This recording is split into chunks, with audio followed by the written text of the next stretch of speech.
Some breaking news coming in. Mangaluru has recorded the highest temperature. The temperature of 38.8 degrees Celsius has been recorded. It's a heat wave impact in the south of India. Crossing over to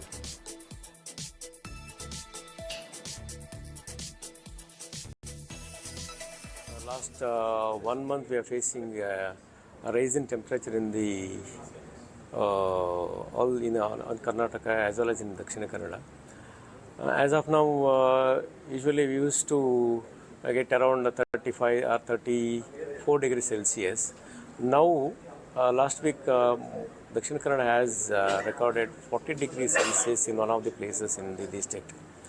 So, government has issued a strict vigilance guidelines to the department, and we are throughout the district we have conducted many seminars and workshops to the stakeholders like health workers, doctors, and all the persons regarding the preparedness of the.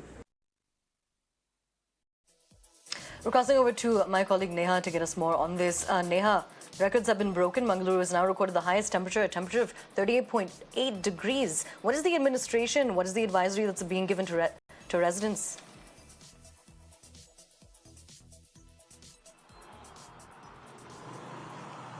Well, that's right, Aisha. Of course, it is a known fact that the state of Karnataka on the whole, of course, has been witnessing a severe heat wave, for almost the past month or the past month and a half even. Now we're seeing that, of course, in Mangalore there, we're seeing that temperature soaring to as high as 38 degrees. Remember, the IMD, in fact, of course, had put out a notice there, had put out, in fact, rather an advisory there stating that temperatures could soar to as high as 46 degrees in some parts of the state of Karnataka, and which is why there is a need for people to be cautious, for people to take precautions, and most importantly ensure that they avoid stepping out in the sun.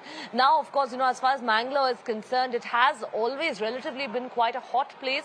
Now recording the highest temperature there of 38 degrees, and it only seems like of course things are set to be worsening. When the state and the district in particular is going to be receiving some respite remains to be seen.